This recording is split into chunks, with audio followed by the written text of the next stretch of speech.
Hello जी, कैसे हो सभी? क्लास 12th बायोलॉजी के सभी स्टूडेंट्स का स्वागत है हमारे YouTube channel biology with Sandeep दरट के ऊपर। और हमने एक सीरीज शुरू की थी अंतिम, यानी 4 जो अध्याय है, 10वां, 11वां, 12वां और 13वां। ये जो 4 अध्याय है तो थ्योरी वाले, लेकिन इनको समझाने के रूप में, यानी इस प्रकार से समझेंगे कि एग्जाम की दृष्टि से ये जल्दी से कंप्लीट भी हो जाए। और जो मुख्य है, एक ही यहाँ पे जो आपको पता है कि बीच में कुछ ऐसे टॉपिक जरूर है जो हर किसी को समझ में नहीं आते। आपकी डिमांड के ऊपर मैं कोशिश करूंगा वो पूरा समझा पाऊँ आपको। और जो लाइव स्ट्रीम हमने लिया था उसमें थोड़ी समस्या हो गई, गड़बड़ी हुई थी। उसमें क्या हुआ था, नेटवर्क इशू आ रहा था और भी थोड़ी बहुत समस्या आने के कारण क्लियरिटी भी नहीं आई, इसलिए रिकॉर्डेड के रूप में चलेगी। कोई बात नहीं है, आपको जो भी समझ में ना आए आप उसको कमेंट कर सकते हैं। प्रत्येक कमेंट के ऊपर मैं आपको जरूर रिप्लाई दूंगा या समझाने का प्रयास करूंगा। और अगर फिर भी ऐसा कुछ टॉपिक रहा जो समझाने वाला पूरा हुआ तो उसके लिए अलग से एक शॉर्ट वीडियो बना दूंगा और वो समझाने का मैं प्रयास करूंगा, ठीक है? आप बताना मेरे को। और कल जो हमने शुरू किया था 10वां अध्याय, जैव प्रौद्योगिकी एवं उसके उपयोग, इसमें हमने क्या क्या देखा था?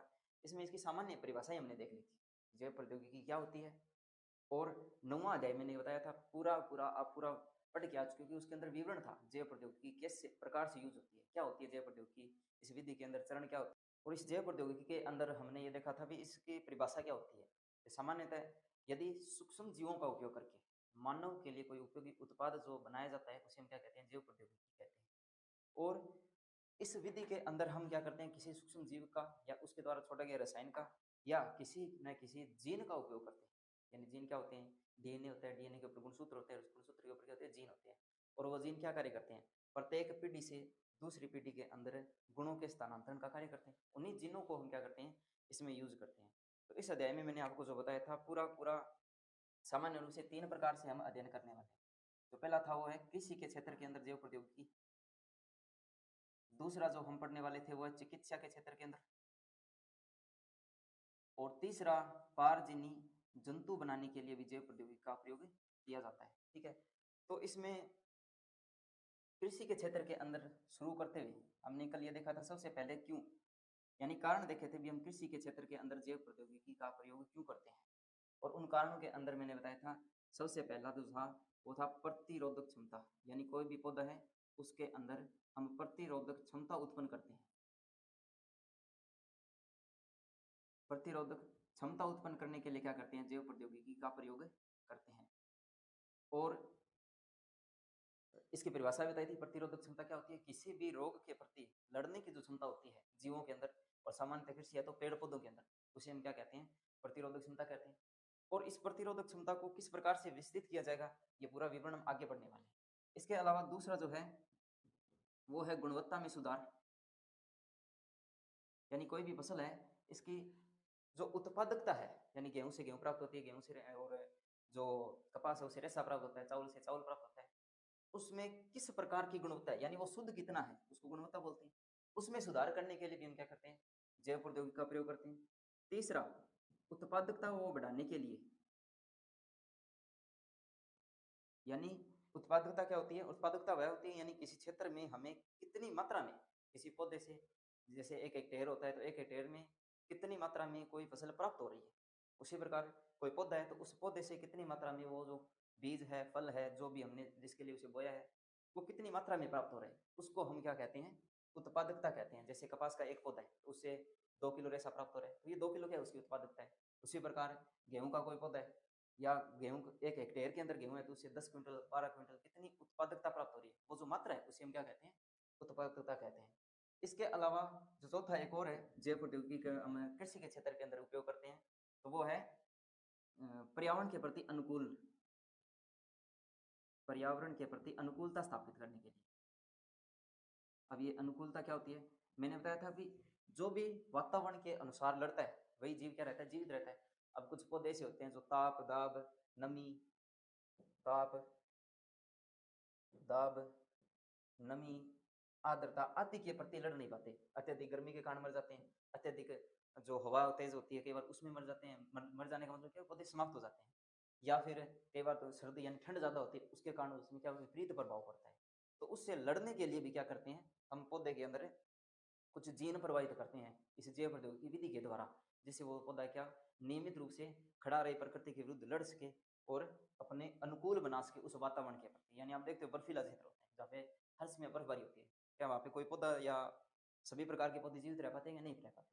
वहाँ पे कुछ ही पौधे होते हैं। अब उनमें क्या होता है, अनुकूल स्थापित होता है। अब हम किसी दूसरे क्षेत्र से, बर्फीले क्षेत्र के अंदर उगने वाले पौधे को अगर हम रेगिस्तान के अंदर लेके जाए, रेगिस्तान में क्या होता है, रेगिस्तान में धूप होती है, लू चलती है, तेज और गर्म हवाएं चलती है, तो वहाँ पे वो पौधा सीधी सी बात है जीवित नहीं रह पाएगा। तो उसे जीवित रहने के लिए हम क्या करते हैं, उसमें ठंड वाला कोई जीन है, जो गुण है, वो इसमें प्रवाहित करते हैं और उस क्षेत्र के अंदर लगाते हैं। इसे कहते हैं हमें अनुकूलता। समझ में आ गया? तो इस कारणों से कई बार प्रश्न पूछा जाता है भी हम कृषि के क्षेत्र के अंदर जैव प्रौद्योगिकी का प्रयोग क्यों करते हैं? तो ये कारण है। इसके उत्तर होगा कि हम इन कारणों के लिए हम क्या करते हैं, कृषि के क्षेत्र के अंदर जैव प्रौद्योगिकी का प्रयोग कर सकते हैं। इसके बाद आ जाइए, हमने इसके उदाहरण जो है वो शुरू किए थे, और इन उदाहरणों के अंदर जो सबसे पहला था हमने पढ़ा वो है सुनहरा चावल। उम्मीद है वो सारा समझ में भी आ गया होगा, लेकिन एक बार मैं रिवीजन कर रहा हूँ क्योंकि उस लाइव स्ट्रीम के अंदर जो है वो क्वालिटी सही नहीं थी, वहाँ पे थोड़ा मिसमैच हो गया था। तो पहला जो उदाहरण मैंने शुरू किया था वो था सुनहरा चावल, यानी गोल्डन राइस इसको बोला जाता है। परीक्षा की दृष्टि से थोड़ा तेज गति से चलने का प्रयास करूंगा मैं। और जिनके पास नोट्स मैंने जिनको दिए हैं, जो नोट्स है मेरे लिए हुए, वो नोट्स निकाल लो। जिनके पास नोट्स नहीं है वो किताब निकाल लो, ठीक है। और नोट्स चाहिए तो मेरे को कमेंट में आप पिन कर सकते हो, मैं बता दूंगा सभी को, नोट्स उपलब्ध करवा दूंगा। तो देखो सुनहरा चावल गोल्डन राइस, इसके अंदर क्या होता है, सामान्यतः जो चावल का पौधा होता है उसके अंदर विटामिन ए पाया जाता है। क्या पाया जाता है? Vitamin A. और ये जो विटामिन ए होता है, इसकी मात्रा को बढ़ाने के लिए विटामिन ए वाला जो जीन होता है वो चावल के पौधे के अंदर स्थानांतरित किया गया था। अर्थात मान लीजिए पहले चावल का कोई पौधा है, इस प्रकार से ये चावल का कोई पौधा है।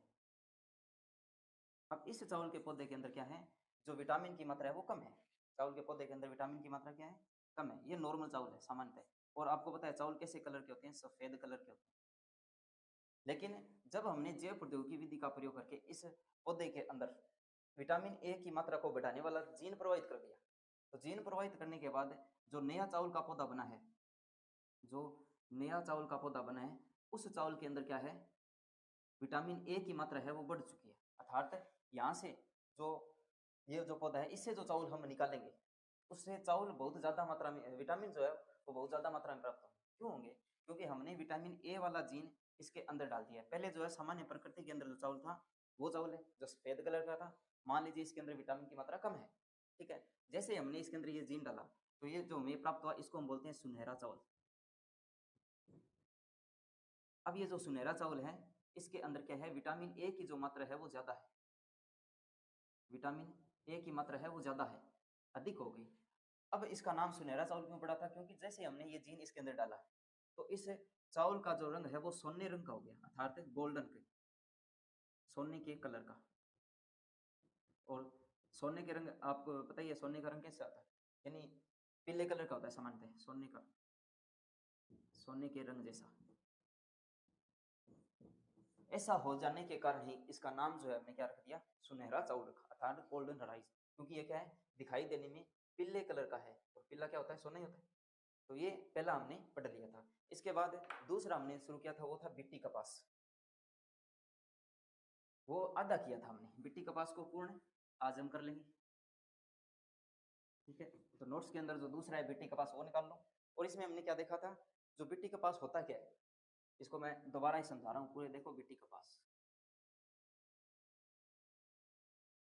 जैव प्रौद्योगिकी का प्रयोग करके हमने बिट्टी कपास बनाया है। कृषि के क्षेत्र के अंदर हम पढ़ क्या रहे हैं, कृषि के क्षेत्र के अंदर जैव प्रौद्योगिकी के योगदान पढ़ रहे हैं।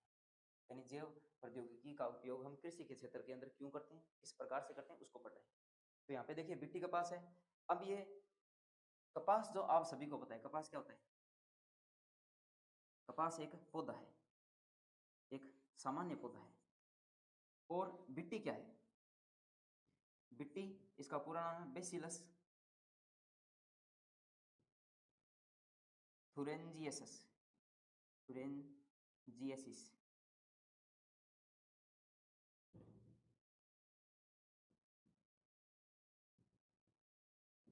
ये एक जीवाणु है, सूक्ष्म जीव है। ये क्या है, एक सूक्ष्म जीव है, सूक्ष्म जीव है। बेसिलियस थुरेंजियस क्या है, एक सूक्ष्म जीव है। और इसको शॉर्ट रूप में हम क्या बोलते हैं, बिट्टी बोलते हैं। याद रखना ये सी नहीं है, ये डायरेक्ट है, ये शॉर्ट रूप में हम क्या बोलते हैं, इसको बिट्टी बोलते हैं। अब ये क्या करता है, बिट्टी एक रसायन छोड़ता है। ये क्या करता है, एक रसायन छोड़ता है, अर्थात इसके अंदर ये जो सूक्ष्म जीव है, मैं यहाँ पे ये लिख रहा हूँ, ये इस प्रकार से कोई सूक्ष्म जीव है। सूक्ष्म जीव ऐसे होता है जिसको हम देख नहीं सकते, बिल्कुल छोटे होते हैं, देख ही नहीं सकते इसको। अब ये क्या करता है, इसके शरीर में एक रसायन बनता है। क्या बनता है, इसके शरीर में रसायन बनता है। और वो रसायन बनाएगा कौन, सीधी सी बात है, प्रत्येक लक्षण के लिए कोई ना कोई जीन उतरता ही होता है। तो वो जीन बनाएगा, कोई ना कोई जीन है, वो क्या करता है, इस रसायन को बनाता है। यहाँ पे वो जीन है, वो क्राइजीन, क्राई फर्स्ट। और चलो हम एक बार इसको क्राई से लिख रहा हूँ सीधा, क्राइजीन है। ये क्राइजीन क्या करते हैं, इसके अंदर वो रसायन बनाते हैं, कोई रसायन बनाते हैं। अब ये रसायन क्या काम करता है, ये रसायन कुछ कीट होते हैं उनको मारने का काम करता है। क्या करता है, कीट को मारने का काम करता है। यानी कीटों के लिए ये रसायन जो है वो जहर का काम करेगा। अब कौन से कीट है, नोट्स में मैंने बताया आपको, लेपिडोप्टेरा, कोलियोप्टेरा और जो गोलकृमि होते हैं, ये सामान्यतः कीट है, इन कीटों को मारने का ये कार्य करता है। ठीक है, अब कैसे मारेगा, कोई भी, जैसे मैं यहाँ पे उदाहरण ले रहा हूँ गोलकृमि का, गोलकृमि या लाल सुंडी, ये लाल सुंडी, ये कीट है।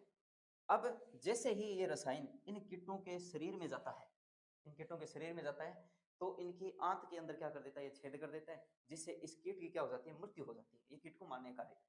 ये तो था इसका सामान्य परिचय, और ये कपास आप सभी जानते हैं। अब मैं इसको पूरा समझा रहा हूँ, बिट्टी कपास क्यों नाम पड़ा, या बिट्टी कपास में इनके किस प्रकार से हमें कपास के क्षेत्र के अंदर इसका उपयोग करते हैं। तो इतना समझ में आ गया, ये क्या करेगा, इसको मारेगा। अब इस पौधे पे आ जाइए, ये कपास का पौधा है।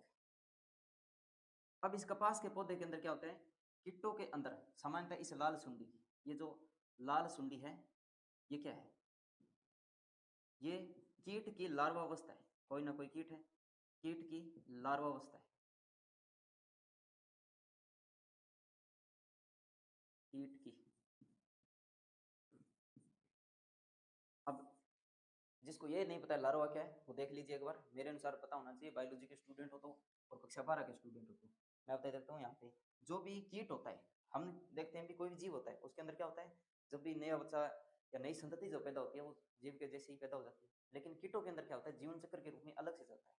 इसके अंदर क्या होता है, सबसे पहले जो कोई वैश्य कीट होता है, वो अंडों को उत्पन्न करता है, अंडे बनाता है। और ये अंडे क्या करते हैं, लार्वा में बदलते हैं। और ये लार्वा क्या करता है, प्यूपा में बदलता है। और ये प्यूपा जो होता है, वो क्या होता है, वैश्य कीट में बदलता है। इसको बोला जाता है जीवन चक्र। और ये जीवन चक्र किसका है, कीट का जीवन चक्र है। कोई भी कीट होता है उसके अंदर इस प्रकार से क्या चलता है, जीवन चक्र चलता है। यानी पहले कीट है, वो अंडे उत्पन्न करेगा, ये अंडे क्या करेगा, लार्वा बदलेगा। लार्वा क्या होता है, यानी अंडों से बाहर निकलने वाला पहली अवस्था में जो जीव होता है, वो इनका अलग अलग जीवन काल समय होता है, कोई 2 दिन का, कोई 7 दिन का, कोई 2 महीने का। इसमें लार्वा बनता है। आपने जो अपनी भाषा में बोला जाता है इसे लट, लट देखी होगी, वो इस प्रकार से ऐसे रेंग कर जो चलती है, हरे कलर की, इस प्रकार से ऐसे। ये जो अवस्था होती है, इसको क्या बोला जाता है, ये लार्वा अवस्था है, कीटों की लार्वा अवस्था है। उसके बाद इस लार्वा अवस्था में क्या होता है, ये विमोचन करती है, यानी बाहरी जो परत होती है इसको त्याग देती है, और इसके अंदर पंख वगैरह, पैर वगैरह निकल आते हैं, उसको बोला जाता है प्यूपा। और उसके बाद फिर ये थोड़ा बहुत त्वचा का त्याग करती है, और सारा सारा जो कीट है उसके जैसा शरीर बना लेती है, वयस्क अवस्था बन जाती है, उसको कहते हैं वयस्क कीट। ये अवस्था ही चलती है इसके जीवन चक्र में। तो ये मैंने क्यों समझाया, इस लार्वा शब्द के लिए। अब समझ में आ गया लार्वा क्या है। अब आगे वापिस आ जाइए टॉपिक पर। अब इस लाल सुंडी की जो लार्वा अवस्था होती है, वो क्या करती है, इस कपास के पौधे को खा जाती है। और कितना खा जाती है, 70 से 80% क्या कर देती है, इसको नुकसान पहुंचा देती है। यानी जो भी कपास का पौधा है, हमने या किसानों ने फसल बोई, अब उसके अंदर क्या है, ये लाल सुंडी है, इसका लार्वा आ जाता है और ये खाने लग जाता है। आपने देखा होगा कपास के पौधे के अंदर ये जो लट जैसी अवस्था हो जाती है, या जैसे परिपक्व हो रही है, तो इसके जो डिंडे बोले जाता है अपनी भाषा में, और विज्ञान की भाषा में बोलते हैं इसे डोडे। जो डोडे होते हैं उसमें छेद कर देती है। इस प्रकार से जो डोडे होते हैं, कपास के डोडे से होते हैं, इस प्रकार से जो डोडे बने, इन डोडों में क्या कर देगी, ये छेद कर देगी इस प्रकार से। ये जो रेशा बन रहा है उस पूरे रेशे को समाप्त कर देगी। कौन कर देगी, ये लाल सुंडी, या इसका जो लार्वा अवस्था है वो खा जाएगा इसको। समझ में आ गया। तो इस प्रकार से क्या करते हैं, नुकसान करते हैं। ये एनसीईआरटी के अंदर चित्र भी दिया गया है, जो नोट्स है उनके पास, नोट्स में देखिए मैंने अपलोड भी किया आगे। और एनसीईआरटी के अंदर है 10.1 जो डायग्राम, वहां पे देखिए, वहां पे आपको इस प्रकार से छेद दिखाई देगा। वो छेद कौन कर रहा है, ये जो लार्वा अवस्था होती है कीटों की, ये कर रही है। अब वैज्ञानिकों ने क्या किया, जैव प्रौद्योगिकी का प्रयोग किया। यानी आपको पता है एक तरफ कीट है और दूसरी तरफ क्या है, उस कीट को मारने वाली दवाई है। सीधी सी बात, हम क्या करेंगे, इस दवाई को इसके अंदर डाल देंगे ना, सीधी सी बात। तो वैज्ञानिकों ने क्या किया, इस जीन को निकाला, किस जीन को, कराई जीन को निकाला, इस कराई जीन को निकाला और इस कपास के पौधे के अंदर डाल दिया। तो पहले तो ये था नॉर्मली कपास, सीधा कपास, लेकिन जब इस जीन को इस पौधे के अंदर डाल दिया तो वहां से जो नया पौधा उगता है, अब ये जो नया पौधा बना कपास का, इस कपास को हमने नाम दिया बिट्टी कपास। पता चल गया क्यों नाम दिया बिट्टी कपास, क्योंकि इसके अंदर बिट्टी का जीन है वो डाल दिया गया। अब जैसे जैसे बिट्टी का जीन इसके अंदर डाला, अब इस पौधे की प्रत्येक कोशिका के अंदर क्या हो जाएगा, ये जो बिट्टी कपास है, बिट्टी सूक्ष्म जीव है, इसका जीन आ गया। अब जैसे ये लाल सुंडी इस पौधे के पत्तियों को खाएगी, तो एक बार तो ये खाएगी, लेकिन जैसे ये खाती है तो क्या होता है, ये रसायन होता है इस सुंडी के पेट में चला जाएगा, और जैसे ये रसायन पेट में जाता है तो क्या हो जाएगा, उस सुंडी की, उस कीट की मृत्यु हो जाएगी। तो ये ज्यादा नुकसान नहीं पहुंचा पाएगा, यानी नॉर्मली 1 से 2% तो नुकसान फिर भी पहुंचा देगी, लेकिन ये ज्यादा नुकसान नहीं है। 1 से 2% कितना थोड़ा सा नुकसान होता है, यानी एक पत्ती उखा लिया तो पौधे के अंदर कोई फर्क नहीं पड़ेगा। लेकिन यहाँ पे क्या कर रही है, सारे के सारे पौधे को खत्म कर रही है, 80% नुकसान हो जा रही है। तो इस प्रकार से क्या होगी, इस कपास की सुरक्षा होगी इस कीट से। और केवल लाल सुंडी तो मैंने उदाहरण दिया है, ये कुछ और है, लेपिडोप्टेरा, कोलियोप्टेरा गण के जो कीट है, जितने भी कीट हैं उन सभी को मारने का ये क्या करते हैं, काम करते हैं। तो समझ में आ गया, ये है बिट्टी कपास। ये बिट्टी कपास नाम क्यों पड़ा, किस प्रकार से ये विधि है, सभी को समझ में आ गई, कोई दिक्कत नहीं है इसके अंदर, आगे ध्यान दीजिए। अब ये पूछा गया है कि बिट्टी कपास जो है वो गोलकृमि के ऊपर कोई प्रभाव नहीं डाल पाता। अब बिट्टी कपास एक कीट है गोलकृमि, इसके ऊपर प्रभाव नहीं डाल पाता। अब क्यों नहीं डाल पाता, क्योंकि इस कीट ने क्या कर दिया, इस बिट्टी कपास के प्रति प्रतिरोधक क्षमता उत्पन्न कर ली। अब प्रतिरोधक क्षमता क्या है, पूरा विवरण में तो नहीं बताऊंगा, लेकिन मैं एक उदाहरण देता हूँ, उसे समझिए कि कोई भी चोर आता है अपने घर में, चोर आता है, मान लीजिए चोर आया अपने घर में, पहले दिन आया और वो चोरी करके चला गया, नुकसान हो गया, ठीक है। वो चोर रोजाना आएगा, दूसरे दिन फिर आया और फिर चोरी करके चला गया। अब वो चोर क्या है, 2 दिन आया, 3 दिन आया, आपने देखा, लेकिन क्या हर बार आप ये उसे देखते जाओ क्या, कि आप बैठे हो घर पे, वो चोरी करके लेके जा रहे हैं, वो चोर है, आपको डर है कि उसके पास कोई हथियार है, वो मार देगा, इसलिए आप क्या कर रहे हो, उसे चोरी करने के लिए दे रहे हो, मतलब अपने घर का सामान है वो लेके जा रहे हैं। लेकिन एक दिन क्या किया आपने, उसे देखा, गौर से देखा, और आपने जब देखा तो उसके पास केवल और केवल क्या था, चाकू था, और कोई हथियार नहीं था, केवल चाकू था, चोरी करके चला गया वो। लेकिन जब वो वापस आया दूसरे दिन, अगले दिन, तो आपने उसके प्रति क्या किया, प्रतिरोधक क्षमता उत्पन्न करी। मतलब कैसे कि आपने घर में बंदूक रख ली पहले, अब चोर आएगा, अब वो चोर चोरी नहीं कर पाएगा। क्यों नहीं कर पाएगा, क्योंकि अब आप उसका सामना करोगे, किस प्रकार से करोगे, क्योंकि उसके पास तो केवल चाकू है और आपके पास क्या है, बंदूक है, आप बंदूक लेके खड़े हो जाओगे, तो चोर क्या आएगा, डर के मारे चला जाएगा या चोरी नहीं कर पाएगा। ठीक उसी प्रकार से इसको हम बोल सकते हैं, आपने क्या कर ली, उस चोर के प्रति प्रतिरोधक क्षमता उत्पन्न कर ली, यानी पहले वो आ रहा था रोग और उसको नुकसान पहुंचा रहा था, फिर बिट्टी कपास के जीन डाला, उसने क्या किया, प्रतिरोधक क्षमता उत्पन्न कर ली। उसी प्रकार जो भी गोलकृमि है वो क्या कर रहे हैं, पौधे को खा रहे हैं, कपास उनके शरीर में जा रहा है, और जो बिट्टी है वो शरीर में जा रहा है, और क्या है, वो मर रहे हैं। लेकिन धीरे धीरे धीरे धीरे वो लगातार रूप से जब जाएगा तो गोलकृमि क्या है, उसके प्रति लड़ने की क्षमता उत्पन्न कर लेते हैं, उसको बोलते हैं प्रतिरोधक क्षमता। जिस प्रकार से चोर के प्रति आपने लड़ने की क्षमता उत्पन्न कर ली, उसी प्रकार ये गोलकृमि क्या कर लिया, इसने बिट्टी कपास के प्रति लड़ने की क्षमता जो है उत्पन्न कर ली। अब जैसे उत्पन्न कर ली तो इसके ऊपर कोई प्रभाव नहीं पड़ेगा, जिस प्रकार से आपके ऊपर चोर का प्रभाव पड़ेगा, नहीं पड़ेगा, क्योंकि अब चोरी नहीं करने देगा। उसी प्रकार ये गोलकृमि क्या कर रहा है, इस बिट्टी कपास को खा रहा है, तो इसके ऊपर क्या कर रहा है, इसका कोई प्रभाव नहीं पड़ा, इसलिए इसके ऊपर अलग से जो जीन है वो डाला गया था, ठीक है। तो इसने क्या कर ली, इसके ऊपर प्रतिरोधक क्षमता उत्पन्न कर ली थी। इसको बोला जाता है गोलकृमि छेदक या बोलवर्म बोला जाता है इसको, बोलवर्म, ठीक है। ये प्रश्न आ सकता है भी, कौन सा कीट है जिसने बिट्टी कपास के प्रति प्रतिरोधक क्षमता उत्पन्न कर ली थी। इसके बाद देखिए, इस बाद में इसको क्या किया, इसके अंदर 2 जीन है वो डाले गए थे ताकि इसको भी मारा जा सके, गोलकृमि को। और इसके लिए बिट्टी के 2 जीन है, कराई फर्स्ट एसी, फिर इसके अंदर 2 जीन डाले गए थे, कराई फर्स्ट एसी, और जो दूसरा जीन है वो है कराई सेकंड एबी। इन 2 जीनों को क्या किया, इस बिट्टी कपास में दोबारा डाला गया। अब जब ये दोनों जीन इसमें डाल दिए गए तो फिर ये क्या है, गोलकृमि मरने लग गया, यानी दोबारा से इसके ऊपर क्या कर लिया गया, नियंत्रण पा लिया गया, ठीक है। उसके बाद ये दिया गया, क्राई फर्स्ट ए बी का उपयोग मक्का छेदक कॉर्नवर्म के लिए भी किया गया है, ठीक है। ये अलग से जीन है। ये था बिट्टी कपास। उम्मीद है इतना समझ में आ गया होगा, कोई दिक्कत नहीं है। अब एक प्रश्न और पूछा जाता है, ये जो मिट्टी है इसके शरीर में तो वो रसायन रहता है, क्योंकि एक रसायन ही तो है उत्पन्न जो क्या कर रहा है, इसको मार रहा है, कीट को। अब प्रश्न ये आता है कि ये रसायन मिट्टी के लिए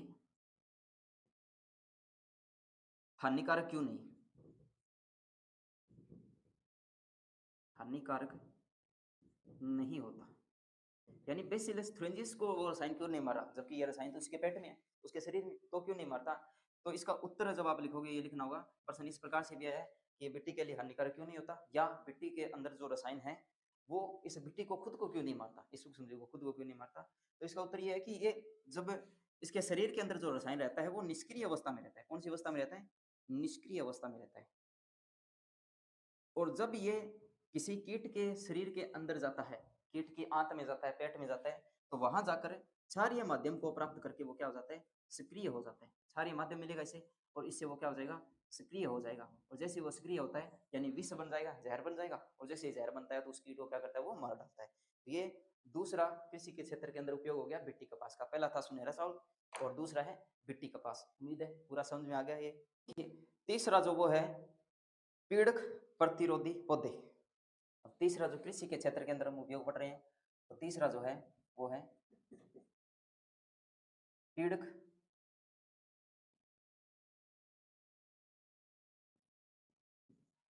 प्रतिरोधी पौधे। अर्थात इसमें हमने ऐसे पौधे पौधे का निर्माण किया है जो पीड़कों के प्रति लड़ने के लिए सही हो। अब पीड़क क्या होते हैं, पीड़क वही होते हैं जो रोग कारक होते हैं, रोग पैदा करते हैं, सामान्य रूप से पीड़क बोलते हैं। या पीड़क के शब्द का अगर अर्थ देखें तो इसका अर्थ ये है कि जो हमें पीड़ा देते हैं उसे हम पीड़क कहते हैं। अब कोई अपने दुश्मन को मत समझ लेना, वो नहीं होता। लेकिन हमें रोग कारक की बात करें, पौधे के अंदर जो रोग फैलाते हैं, पीड़ा करते हैं, पौधे के अंदर अलग अलग प्रकार से रोग फैलाते हैं, उसे हम क्या कहते हैं, पीड़क कहते हैं।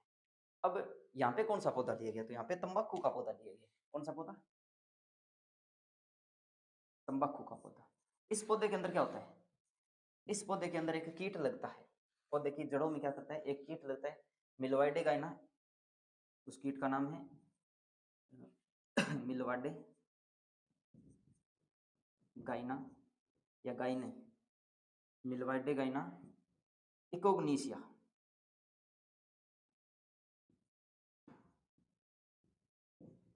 ये क्या है, कृमि है, कीट है, कीट नहीं है, कृमि कहेंगे इसे।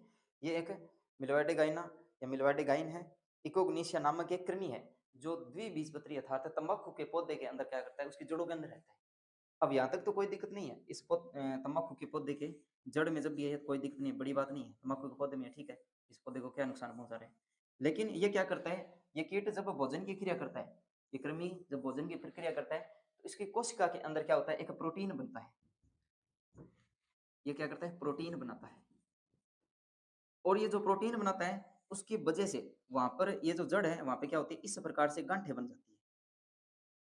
और जब इस पौधे के अंदर गांठें बन जाती है तो इसका जाइलम जो होता है पूरी तरह से अवरुद्ध हो जाता है। और जाइलम का पता है आपको, पता है क्या काम होता है जाइलम का, कि जाइलम जो होता है वो जो भी जड़ के द्वारा पानी का अवशोषण किया गया है वो पौधे के प्रत्येक भाग तक पहुंच जाता है। अब जैसे ही गांठें बन जाती है, जो जाइलम होता है वो इस प्रकार से, जैसे पाइप नुमा संरचना होती है जाइलम के अंदर, ये जाइलम है, ये मान लीजिए जाइलम है, और इसे होकर क्या कर रहा है, पानी है वो पौधे के प्रत्येक भाग तक ऊपर जा रहा है, ये जाइलम है। इसको बड़ा करके मैंने बताया। अब जैसे यहाँ पे गांठ बन जाएगी, ये रास्ता है वो पूर्ण रूप से रुक जाता है, बंद हो जाता है। तो जैसे ही रास्ता बंद होता है ये पानी आगे नहीं जा पाता। अब पानी के साथ साथ पौधे के अंदर खनिज लवण है, जितने भी प्रकार के पोषक तत्व वो पौधे के प्रत्येक भाग तक नहीं पहुंच पाएंगे। और वो नहीं पहुंचेंगे तो क्या होगा, इसके अंदर जो भोजन बनना है वो नहीं बन पाएगा, और भोजन न बनने के कारण पौधा है वो खराब हो जाता है। अब इस विधि को या इस क्रिया को हम बोलते हैं रोग, बोलते हैं गांठ रोग। इसको क्या बोलते हैं हम, गांठ, क्योंकि इसके अंदर क्या बन रही है, प्रोटीन की गांठें बन रही है, तो इसको बोलते हैं हम गांठ रोग बोलते हैं। अब इस पौधे के अंदर क्या हो जाता है, तंबाकू के पौधे के अंदर इस कीट के कारण और कृमि के कारण, मिलवाइडेगाइन कृमि जो है इकोग्नीसिया, इसके कारण क्या हो जाती है, ये गांठें बन जाती है। और सामान्य रूप से अगर देखें तो किसके कारण, ये प्रोटीन बनाते हैं तब, तो वो रोग हो जाता है इसके अंदर, इससे सारा सारा पौधा है वो खराब हो जाता है। तो इसका उपयोग क्या करेंगे, इसका क्या उपाय करेंगे, तो मिट्टी का तो अलग था, कीट था, रसायन था, उसका जीन डाल दिया, इसमें क्या काम करेंगे। तो हमें पता है यहाँ पे जो प्रोटीन बन रहा है वो क्या करेंगे, इसके अंदर रोग फैलाएंगे। तो हम प्रोटीन बनाने की प्रक्रिया को रोक दें। प्रोटीन कैसे बनता है, इसमें प्रोटीन कैसे बनता है, तो प्रोटीन के लिए आपने पांचवा अध्याय पढ़ा है, वसा गति का आणविक आधार। इसमें क्या देखा था? इसमें आपने ये देखा था कि सबसे पहले हमारी कोशिका के अंदर जो डीएनए होता है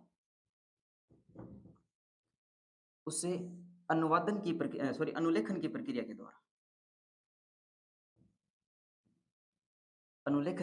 द्वारा क्या बनता है? आरएनए बनता है। और इस आरएनए में दिखाई दे रहा है सभी को? इस आरएनए के अंदर क्या होता है? अनुवादन की प्रक्रिया के द्वारा, अगर थोड़ा सा दिखाई नहीं दे रहा है तो बता देता हूँ, ये डीएनए, इसमें अनुलेखन की प्रक्रिया के द्वारा आरएनए बनता है और आरएनए से अनुवादन की प्रक्रिया के द्वारा क्या बनता है? प्रोटीन बनता है। तो हम क्या करेंगे, इस आरएनए बनाने की जो प्रक्रिया है इसके अंदर क्या करते हैं, हम रोक लगा देंगे। यहाँ से आपने देखा था कि डीएनए से अनुलेखन की प्रक्रिया से सिंगल स्टैंडर्ड आरएनए, इसको एसएस आरएनए बोला जाता है, यानी एक रज्जु की आरएनए, एक रज्जु की, इसको क्या बोलते हैं? सिंगल स्टैंडर्ड एक रज्जु की आरएनए, आरएनए का निर्माण होता है। और ये आरएनए क्या करता है? दो प्रकार की संरचना बनाता है। एक को बोलते हैं इस प्रकार से सेंस कड़ी बोल सकते हैं इसको, और दूसरी जो एक और बनाता है उसको बोलते हैं एंटीसेंस, यानी सेंस जो आरएनए यहाँ पे बना है सिंगल स्टैंडर्ड उसको बोलते हैं सेंस, और एंटी सेंस जो होता है वो अनुवादन के समय बनता है। ये दोनों क्या कर देते हैं? आपस में जुड़ जाते हैं और जुड़ के क्या करते हैं? प्रोटीन का निर्माण करते हैं। तो हम इसमें क्या करने वाले हैं, इसके अंदर इस प्रक्रिया के अंदर पूर्ण रूप से रोक लगा देंगे, अर्थात इस आरएनए के अंदर क्या करेंगे? हम रोक लगाएंगे या बाधा उत्पन्न करेंगे, इसको बोला जाता है अंतरक्षेप। तो इसका जो उपचार है, पीड़क पौधा है तंबाकू का, इसका जो उपचार है वो आरएनए अंतरक्षेप विधि के द्वारा करते हैं। तो इसका जो उपचार देखिए आगे क्या है, हेडिंग देखिए नोट्स के अंदर, आरएनए अंतरक्षेप, और किताब में अंदर भी दिया गया है, एनसीईआरटी में भी। इसकी जो नेक्स्ट विधि है वो है आरएनए अंतरक्षेप, कृषि के क्षेत्र के अंदर अंतिम विधि है आरएनए अंतरक्षेप, ये विधि है। इस विधि के अंदर क्या करते हैं कि इसमें कोई भी जो द्विरज्जुक आरएनए है, डीएस आरएनए अर्थात डबल स्टैंडर्ड आरएनए है, वो इस जीव में प्रवेश कराकर प्रोटीन के अनुवादन की प्रक्रिया को क्या कर देंगे? अवरुद्ध कर देंगे, जिससे जो पौधा है उसके अंदर जो कृमि है वो क्या नहीं कर पाएगा? प्रोटीन नहीं बना पाएगा, अर्थात उसके अंदर अनुवादन की प्रक्रिया नहीं हो पाएगी, और जब अनुवादन नहीं होगा तो प्रोटीन नहीं बनेगा, और जब प्रोटीन ही नहीं बनेगा तो उस कृमि के द्वारा क्या होगा? ये जो गांठ है वो नहीं बनाई जाएगी। ठीक है, ये गांठ जब नहीं बनेगी आरएनए अंतरक्षेप की विधि में क्या करते हैं? आरएनए, और आरएनए भी कौन सा? डीएसआरएनए, डबल स्टैंडर्ड आरएनए वाला जो जीन है वो क्या कर देते हैं? हम इस पौधे के अंदर डाल देते हैं। अब जैसे वो कृमि खाएगा, इस पौधे को खाएगा, इन जड़ों को खाएगा, तो वो क्या करेंगे? वो कृमि है उसके पेट के अंदर ये डीएस आरएनए वाला जीन है वो चला जाएगा, अर्थात उस कृमि के पेट के अंदर आरएनए तो बनेगा, सिंगल स्टैंडर्ड तो आरएनए बनेगा, लेकिन उसी समय ये डीएस आरएनए वाला दूसरा जो एंटीसेंस जो संरचना होती है वो उससे जाके जुड़ जाएगी, और प्रोटीन है वो नहीं बन पाएगा, क्योंकि पहले अवरुद्ध हो जाएगा वो। या पहले जो सिंगल उस शरीर के अंदर, ये मान लीजिए पहले सिंगल आरएनए भी ये जो संरचना बनेगी इस प्रकार से। अब इसका काम क्या होगा कि आगे अनुलेखन अनुवादन के समय जो प्रोटीन बन रहा है वहां पर जो दूसरी संरचना है उससे जुड़ना है, लेकिन जब ये हमने एक संरचना यहाँ पे प्रभावित कर दी, जीन प्रभावित करा दिया, तो पहले क्या होगा? इस संरचना से ये दूसरा जो संरचना है आरएनए की एंटीसेंस संरचना है वो जुड़ जाएगी, पहले जुड़ जाएगी। जब ये पहले जुड़ जाएगी यहाँ पर ही, इस समय यहाँ पे क्या हो जाएगी? इस प्रकार से ये आरएनए जो यहाँ पे सिंगल स्टैंडर्ड बनना था वो डबल स्टैंडर्ड हो जाएगा, और डबल स्टैंडर्ड होने के कारण अर्थात द्विरज्जु की, डबल स्टैंडर्ड का मतलब है द्विरज्जु की, जैसे यहाँ पे द्विरज्जु हो जाएगा, आगे वाला जो प्रोटीन बनाने के लिए जो इंतजार कर रहा है आरएनए की दूसरी संरचना, वो इससे जुड़ नहीं पाएगी। क्यों नहीं जुड़ पाएगी? क्योंकि ये पहले कंप्लीट हो उसके, इसको कंप्लीट होने के लिए एकल होना पड़ेगा ना, अब एकल तो हमने दिया ही नहीं, इसको कंप्लीट कर दिया पहले, तो इसके कारण ये प्रोटीन है वहां पे बन ही नहीं पाएगा, तो प्रोटीन बनाने की प्रक्रिया वो अवरुद्ध कर दी। इस प्रक्रिया को हम क्या बोलते हैं? आरएनए अंतरक्षेप बोलते हैं। ठीक है, इतना समझ में आ गया सभी को? अब देखिए आगे, एक मिनट, चलो देखिए, हाँ आरएनए अंतरक्षेप, इस तकनीक में कृमि मिलवेडोगाइनोइकोग्नेशिया में से प्रोटीन बनाने वाले जीन या डीएनए को निकालकर टीआई प्लाज्मिड की सहायता से तंबाकू कोशिका में क्या कर दिया जाता है? प्रवेश करवा दिया जाता है। तो पता चल गया, इसके अंदर हम क्या करेंगे? इस जीन को निकालेंगे और तंबाकू कोशिका से उस जीन के अंदर प्रवेश करवा देंगे। अब जैसे वो खाएगा, लेकिन प्रोटीन इसके अंदर नहीं बन पाएगा। इसके बाद देखिए आगे, ये जो तम्बाकू का पौधा है वो क्या कहलाता है? पीड़क प्रतिरोधक पौधा कहलाता है। ये था कृषि के क्षेत्र के अंदर जैव प्रौद्योगिकी विधि। उम्मीद है तीनों उदाहरण आपको समझ में आ रहे होंगे। जो तीनों के तीनों उदाहरण हैं आपको समझ में आ गए होंगे। अब जो नेक्स्ट है वो है चिकित्सा के क्षेत्र के अंदर जैव प्रौद्योगिकी। इस अध्याय में हम 3 ही पढ़ने वाले हैं। पहला है कृषि के क्षेत्र के अंदर, वो हमने कर लिए तीनों। दूसरा है चिकित्सा के क्षेत्र के अंदर, अभी करने वाले हैं। और उसके बाद हम पढ़ेंगे थोड़ा-सा एक और है पारजीवी जंतु। इसके बाद हमारा अध्याय वो कंप्लीट हो जाएगा। इसके बाद देखिए दूसरा है चिकित्सा के क्षेत्र के अंदर। चिकित्सा में जैव प्रौद्योगिकी, यानी चिकित्सा के क्षेत्र के अंदर जैव प्रौद्योगिकी का उपयोग किस प्रकार से करेंगे? तो परिभाषा सीधी हो जाएगी। यदि जैव प्रौद्योगिकी का प्रयोग हम चिकित्सा के क्षेत्र के अंदर करते हैं, कोई दवाई बनाने में करते हैं, कोई उपचार बनाने में करते हैं, तो क्या हो जाएगा? चिकित्सा के क्षेत्र के अंदर जैव प्रौद्योगिकी हो जाएगा। इसमें सबसे पहला जो है वो है अनुवांशिक निर्मित इंसुलिन, यानी इंसुलिन हार्मोन बनाने के लिए हम क्या करते हैं? इस जैव प्रौद्योगिकी विधि का प्रयोग करते हैं, इंसुलिन। अब ये बारी आती है कि इंसुलिन क्या होता है? वही बात कि कोई भी परिभाषा, शब्द, टॉपिक आप कर रहे हो, तो पहले उसका अर्थ आपको पता होना चाहिए, पूरा विवरण आपको पता होना चाहिए। सारा पता है, कोई समस्या नहीं आएगी। वैसे आप सभी जानते हैं इंसुलिन क्या है? इंसुलिन हमारे शरीर में अग्नाशय ग्रंथि के द्वारा, अग्नाशय ग्रंथि जो है, उसके द्वारा स्रावित किया गया हार्मोन है। अग्नाशय ग्रंथि क्या करती है? इंसुलिन हार्मोन का स्राव करती है। अब प्रत्येक हार्मोन हमारे शरीर में काम करता है, कोई ना कोई काम करता है। उसी प्रकार ये इंसुलिन हार्मोन है, ये भी क्या काम करता है हमारे शरीर के अंदर? रक्त के अंदर, रक्त में शर्करा की मात्रा को कम करता है। शर्करा की मात्रा का नियंत्रण करता है। अब ये नियंत्रण करता क्या है? किस प्रकार से करता है? जैसे हमारे स्कूल के अंदर प्रिंसिपल होते हैं, सर होते हैं, टीचर्स होते हैं, वो क्या करते हैं? कंट्रोल करते हैं, नहीं करते? उसी प्रकार ये क्या करता है, हमारे रक्त के अंदर जो शर्करा होता है उसकी मात्रा को क्या करते हैं? नियंत्रित करते हैं, कंट्रोल करते हैं। किस प्रकार से करते हैं? तो आपने देखा होगा कि जो भोजन का स्टोर होता है, कक्षा 11 में आपने पढ़ा था, पेड़ पौधों के अंदर स्टार्च अथवा मंड के रूप में स्टोर होता है। उसी प्रकार जो जीव जंतु है, यानी हमारे अंदर है, उनका जो भोजन का जो संचय है वो ग्लाइकोजन के रूप में होता है। वो ग्लाइकोजन क्या होता है? जो ये बनाए गए शर्करा है, प्रकाश संश्लेषण की प्रक्रिया के द्वारा पेड़ पौधे बनाते हैं वो शर्करा, और हम जो खाते हैं पाचन की प्रक्रिया के द्वारा बनाते हैं वो शर्करा। इसको क्या किया जाता है? ग्लाइकोजन में बदला जाता है। जंतुओं में ग्लाइकोजन के रूप में और पेड़ पौधों के अंदर स्टार्च अथवा मंड के रूप में बदला जाता है। तो हमारे शरीर में ये काम कौन करता है? रक्त करता है, अर्थात सॉरी, रक्त नहीं, इंसुलिन हार्मोन करता है। अर्थात जो भी खून के अंदर शर्करा है, मान लीजिए हमारी ये वाहिका है कोई, वाहिका जानते हो, धमनी अथवा शिरा, और इस धमनी अथवा शिरा के अंदर जितनी मात्रा में खून बह रहा है, उस खून के साथ क्या मिला हुआ है? शर्करा भी, शर्करा है, क्योंकि पाचन की प्रक्रिया के द्वारा शर्करा बनती है। अब ये शर्करा इसके अंदर है, और ये क्या करता है? इस शर्करा को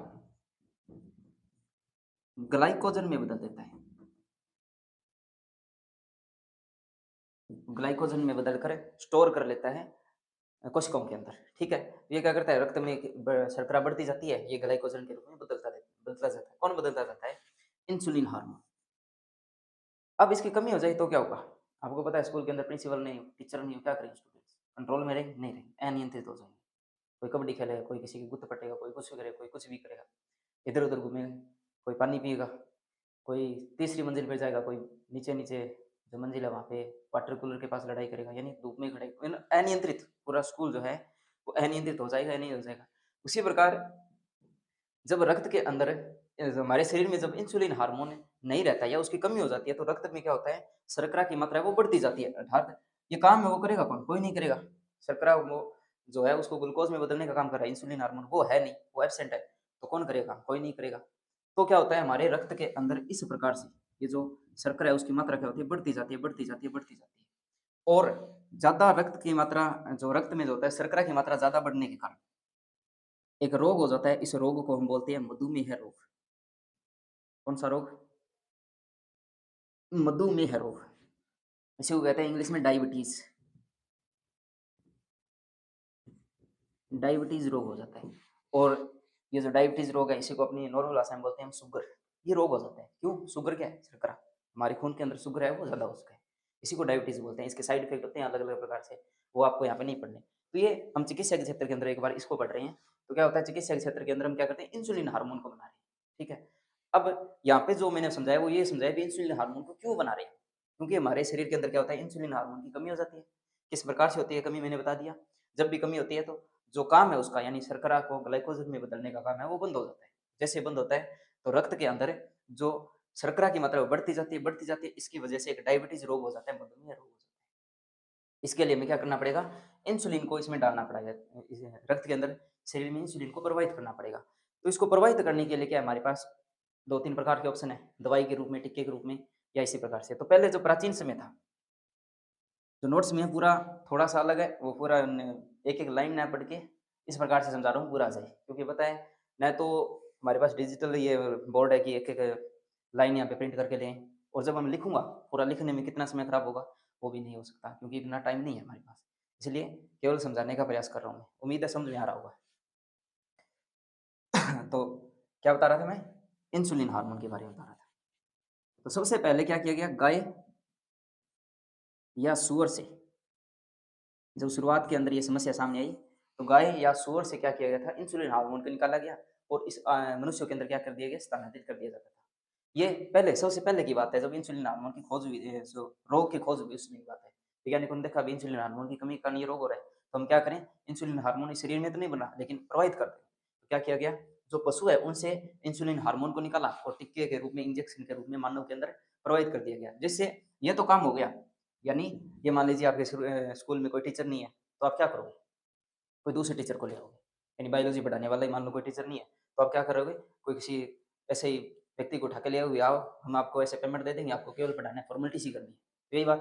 तो नॉर्मली वो, हालाँकि वो पढ़ाने वाला टीचर है, थोड़ा बहुत ज्ञान भी रखता होगा, पढ़ा भी रहा होगा, अच्छा पढ़ा रहा होगा, लेकिन वो पहले जैसा काम नहीं कर पा रहा। उसी प्रकार जो गाय और सूअर से जो इंसुलिन डाला गया था मानव के अंदर, वो ये काम तो ठीक-ठाक सा कर रहा था, अच्छा है, कोई बात नहीं, लेकिन उसके साइड इफ़ेक्ट होने लगे।